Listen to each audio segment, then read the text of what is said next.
اعوذ باللہ من الشیطان الرجیم بسم اللہ الرحمن الرحیم الحمدللہ رب العالمین والصلاة والسلام علی سید الانبیاء والمرسلین وخاتم النبیین۔ معزز ناظرین، السلام علیکم ورحمۃ اللہ وبرکاتہ۔ جاذب پبلیکیشنز میں خوش آمدید۔ میں محمد سعید جاذب آپ کی خدمت میں حاضر ہوں۔ تعلیم القرآن کا سلسلہ جاری ہے اور میں آپ کی خدمت میں سورہ بقرہ کی تفصیلات و تشریحات پیش کر رہا ہوں۔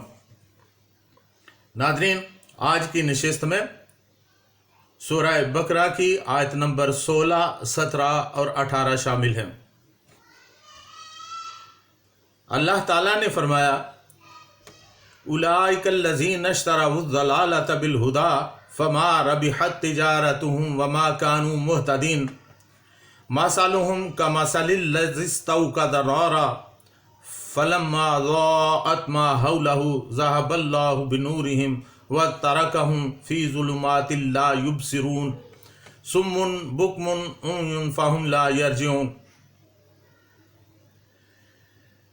یہ وہ لوگ ہیں جنہوں نے گمراہی کو خرید لیا ہدایت کے بدلے میں، مگر نفع بخش نہ ہوئی ان کی یہ تجارت اور وہ صحیح راہ نہ جانتے تھے۔ ان کی مثال اس شخص کی سی ہے جس نے روشن کی آگ، پھر جگمگا اٹھا اس کا آس پاس، تو لے گیا اللہ ان کا نور اور چھوڑ دیا انہیں گپ اندھیروں میں۔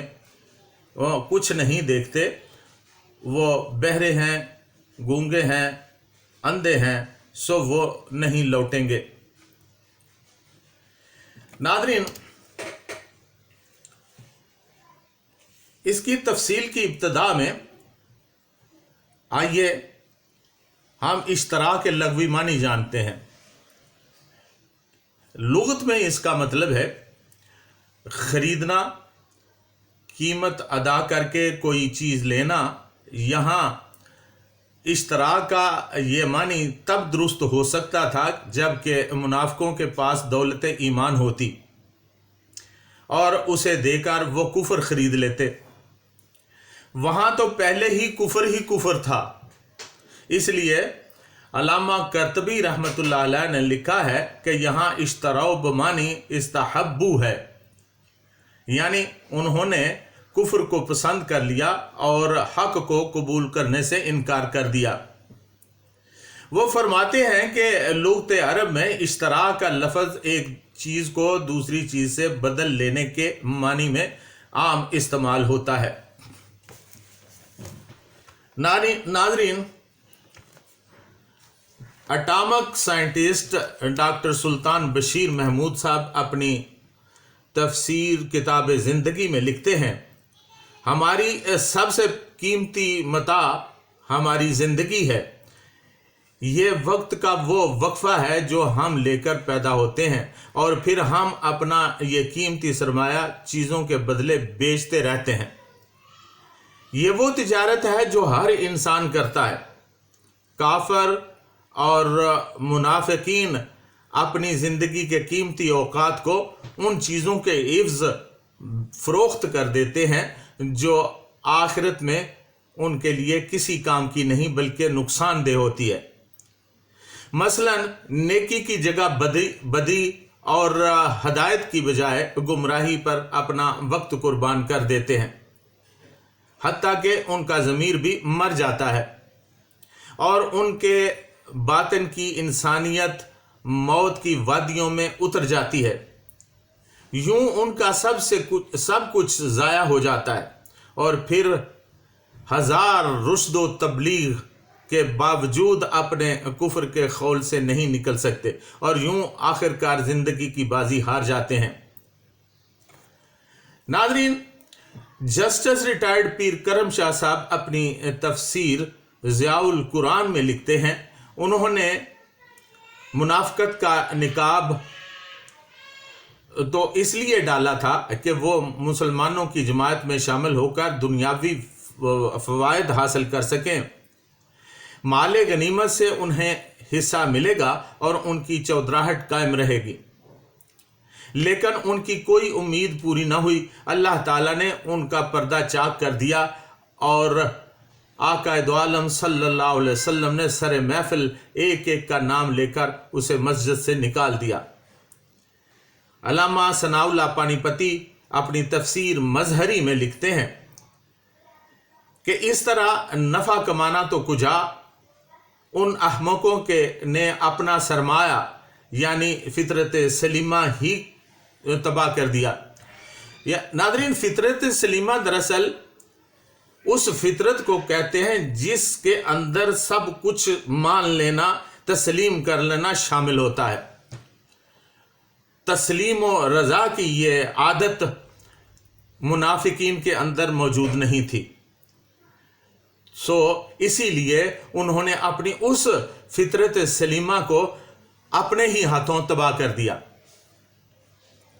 ناظرین، اللہ تعالیٰ نے یہاں پہ مَثَلُهُمْ كَمَثَلِ الَّذِي اسْتَوْقَدَ نَارًا فَلَمَّا أَضَاءَتْ مَا حَوْلَهُ لَذَهَبَ اللَّهُ بِنُورِهِمْ وَتَرَكَهُمْ فِي ظُلُمَاتٍ لَا يُبْصِرُونَ کہہ کر ایک بہترین مثال پیش کی ہے۔ یعنی کسی جگہ گھپا اندھیرا تھا کہ ایک نورانی صفت انسان تشریف لایا اور اس نے آگ روشن کی جس سے اندھیرا چھٹ گیا، ماحول جگمگا اٹھا، آنکھ والوں پر سب کچھ ظاہر ہو گیا، لیکن انہی میں سے وہ بھی تھے جو اس تیز روشنی کو برداشت نہ کر سکے۔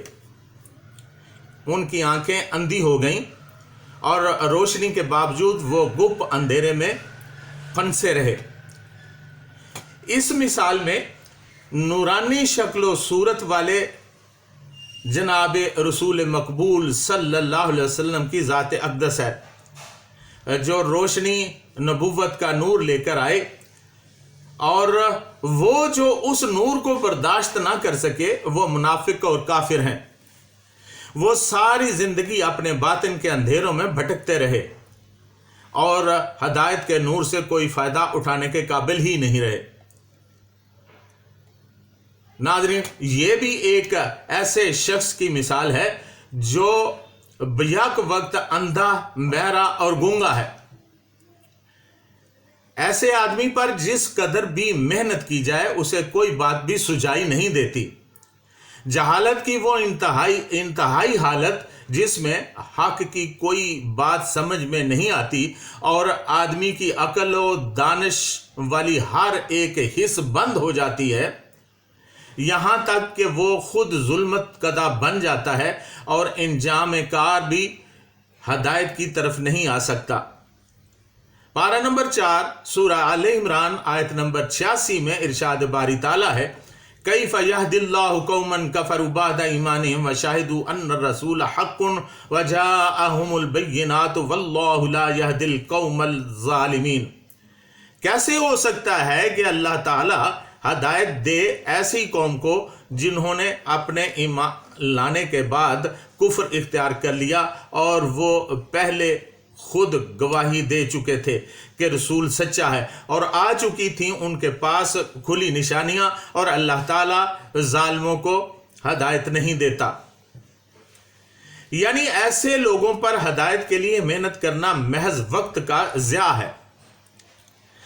وہ جدھر پہنچ چکے ہوتے ہیں وہاں سے وہ واپس نہیں لوٹ سکتے۔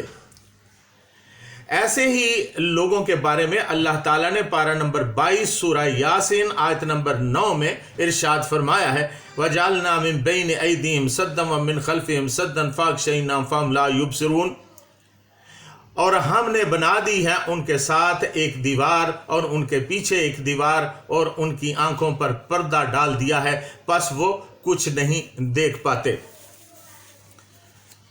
ناظرین، امید ہے آپ کو منافقین کی یہ صورتحال بھی سمجھ میں آ گئی ہوگی کہ منافقین دراصل جب اپنی منافقت میں اور فساد میں اتنا آگے بڑھ جاتے ہیں تو ان کی ایسی ہی حالت ہو جاتی ہے کہ باوجود کہ ان کا ارد گرد ماحول جو ہے وہ روشن ہوتا ہے، اور ہر چیز دیکھی جا سکتی ہے، لیکن وہ جان بوجھ کے آنکھیں موند لیتے ہیں، یا پھر اللہ تعالیٰ ان کی روشنی ہی چھین لیتا ہے تاکہ وہ نہ دیکھ پائیں اور نہ کچھ سمجھ پائیں۔